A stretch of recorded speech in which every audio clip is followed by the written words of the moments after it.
Hello friend, નમસ્તે. હું કિંદર ખડિયાસાગર બધા સાથી મિત્રોનું આપણા યુટ્યુબ ચેનલ સ્મિત સીએસસી ઇન્ફોમાં સ્વાગત કરું છું. ગુજરાત સરકારના શિક્ષણ વિભાગ દ્વારા 2 ફેબ્રુઆરી 2024ના રોજ નમો લક્ષ્મી યોજનાની જાહેરાત કરવામાં આવેલી હતી અને આ યોજનાના ઓનલાઈન ફોર્મ ભરાવા પણ ચાલુ થઈ ગયા છે. તો આ યોજનાની સંપૂર્ણ માહિતી આ વિડીયોમાં જોશું. જો તમે ચેનલ ઉપર નવા હોય તો ચેનલને સબસ્ક્રાઇબ કરી લેજો, બેલ આઇકન હિટ કરી લેજો, જેથી કરીને આવનારા તમામ નોટિફિકેશન તેમજ સરકારી યોજનાકીય માહિતી તમને મળતી રહે. તો વધારે સમય ના લેતા આપણે કરીએ વિડીયોની શરૂઆત.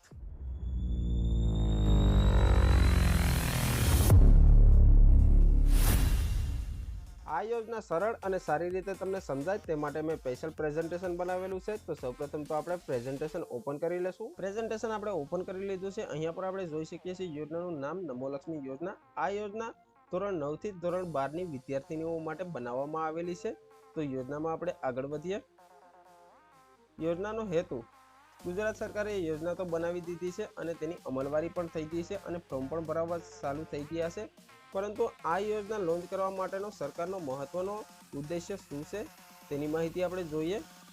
પહેલા નંબરમાં જોઈએ તો વિદ્યાર્થીઓનું 100% નામાંકન થાય, એટલે કે 100% વિદ્યાર્થીઓ અભ્યાસ કરી શકે તેમજ સ્થાયી રૂપે ધોરણ 12 સુધીનો અભ્યાસ પૂર્ણ કરી શકે.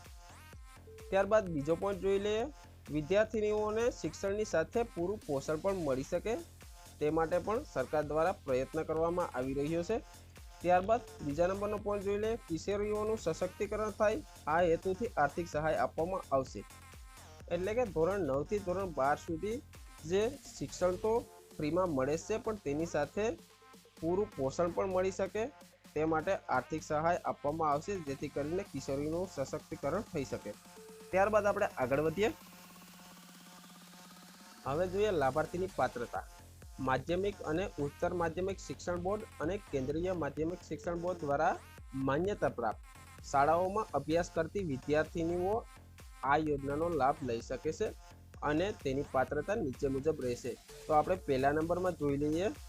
રાજ્યની સરકારી અથવા તો અનુદાનિત પ્રાથમિક શાળામાં ધોરણ 8નો અભ્યાસ પૂર્ણ કરી અને ધોરણ 9માં પ્રવેશ મેળવેલ હોય અથવા તો રાજ્યમાં માન્યતા પ્રાપ્ત ખાનગી શાળામાં આરટીઈ અંતર્ગત પ્રવેશ મેળવી અને 1 થી 8 ધોરણનો અભ્યાસ પૂર્ણ કરેલ હોવો જોઈએ અને ધોરણ 9માં પ્રવેશ મેળવેલ હોવો જોઈએ. ત્યારબાદ જોઈએ, આ સિવાય જે વિદ્યાર્થીનીઓએ ધોરણ 8નો અભ્યાસ પૂર્ણ કરેલ હોય અને ધોરણ 9માં પ્રવેશ મેળવેલ હોય તેઓના પરિવારની વાર્ષિક આવક 6 લાખ કરતાં ઓછી હોય તેવી વિદ્યાર્થીનીઓ આ યોજનાનો લાભ લઈ શકે છે. ટૂંકમાં જોઈએ તો માધ્યમિક અને ઉચ્ચતર માધ્યમિક શિક્ષણ બોર્ડ તેમજ કેન્દ્રીય માધ્યમિક શિક્ષણ બોર્ડ દ્વારા માન્યતા પ્રાપ્ત કોઈ પણ શાળા, જેવી રીતે કે સરકારી હોય અથવા તો પ્રાઇવેટ હોય, કોઈ પણ શાળામાં 8 સુધીનો અભ્યાસ પૂર્ણ કરેલ હોય અને 9માં પ્રવેશ મેળવેલ હોય તેમજ તેના પરિવારની આવક 6 લાખ કરતાં ઓછી અથવા તો 6 લાખ હોય તેવી બધી જ વિદ્યાર્થીનીઓ આ યોજનાનો લાભ લઈ શકે છે. ત્યારબાદ આપણે આગળ વધીએ. મળવાપાત્ર સહાય. હવે કેટલી સહાય મળવાપાત્ર છે તેની માહિતી આપણે જોઈએ. માધ્યમિક અને ઉચ્ચતર માધ્યમિકનો અભ્યાસ પૂર્ણ કર્યેથી પાત્રતા ધરાવનાર તમામ વિદ્યાર્થીઓને કુલ 50,000ની સહાય મળવાપાત્ર રહેશે. એમાં થોડી ટર્મ એન્ડ કન્ડિશન છે તે પણ જોઈ લઈએ.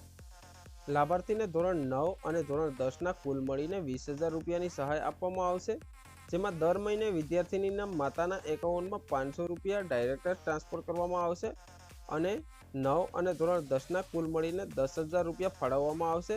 અને જ્યારે વિદ્યાર્થીની ધોરણ 10ની બોર્ડની પરીક્ષા પાસ કરી લે ત્યારબાદ 10,000 રૂપિયાની સહાય ચૂકવવામાં આવશે. આમ ટોટલ 20,000 રૂપિયાની સહાય ચૂકવવામાં આવશે. ધોરણ 11 અને ધોરણ 12ના ટોટલ 20 મહિનાના 750 દર મહિને, એટલે કે ટોટલ 15,000 રૂપિયા તેના બેંક એકાઉન્ટમાં ટ્રાન્સફર કરવામાં આવશે. ત્યારબાદ ધોરણ 12ની પરીક્ષા પાસ કરી લે ત્યારબાદ 15,000ની સહાય ફરીથી ચૂકવવામાં આવશે, એટલે ટોટલ 11-12ના 30,000 મળશે. આમ કુલ મળીને 50,000 સુધીની સહાય મળશે.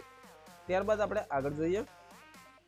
સહાયની રકમ ચૂકવણી પ્રક્રિયા, એટલે કે જે સહાય મળવાપાત્ર છે તેની ચૂકવણીની સંપૂર્ણ પ્રોસેસ આપણે સ્ટેપ બાય સ્ટેપ જોશું. અમલીકરણ અધિકારી તરીકે નિયામક શ્રી શાળાઓની રહેશે.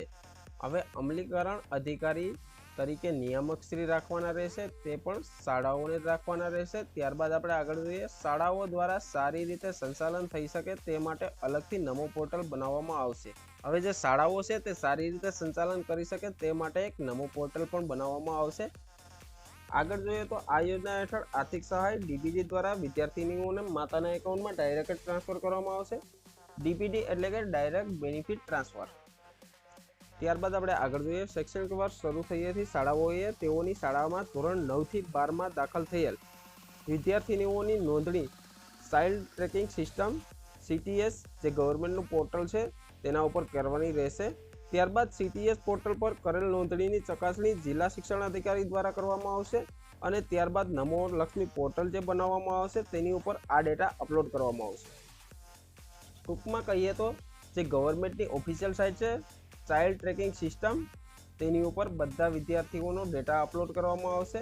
ત્યારબાદ જે જિલ્લા શિક્ષણ અધિકારી દ્વારા આ ડેટાની ચકાસણી કરવામાં આવશે અને ત્યારબાદ જે લાયકાત ધરાવનાર વિદ્યાર્થીનીઓ છે તેનો ડેટા નમો લક્ષ્મી પોર્ટલ ઉપર અપલોડ કરવામાં આવશે।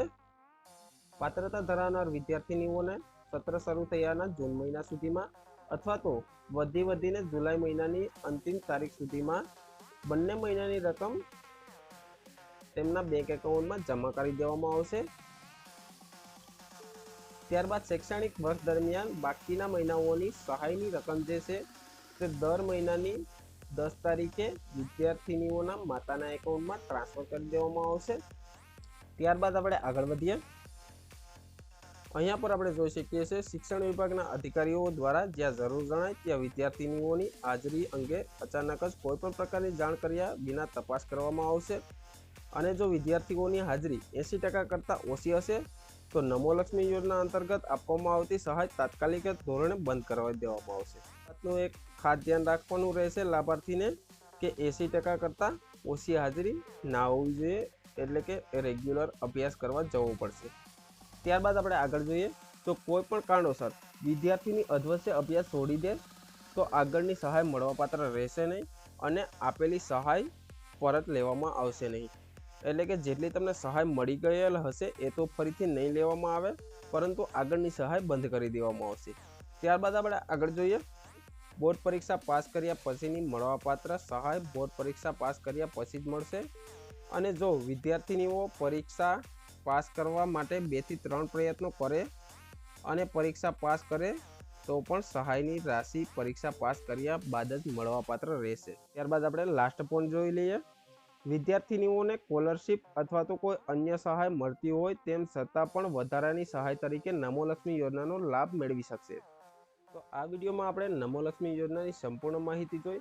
હજુ પણ જો તમને કોઈ પણ પ્રકારનો ડાઉટ હોય તો કોમેન્ટ સેક્શનમાં જરૂર જણાવજો। અમારી સાથે સોશિયલ મીડિયામાં જોડાવા માટે ડિસ્ક્રિપ્શન બોક્સમાં સોશિયલ મીડિયાની લિંક પણ આપેલી છે, તો ત્યાંથી તમે અમારી સાથે જોઈન થઈ શકો છો। અને જો તમને વિડીયો પસંદ આવ્યો હોય તો વિડીયોને લાઇક કરી દેજો, ચેનલને સબસ્ક્રાઇબ કરી દેજો અને બેલ આઇકન હિટ કરી દેજો, જેથી કરીને આવી સરકારી યોજનાકીય માહિતી તેમજ તમામ નોટિફિકેશન તમને સૌથી પહેલાં મળતા રહે। હવે મળીશું નવા જ વિડીયોમાં નવી યોજનાકીય માહિતી સાથે। Thank you friend.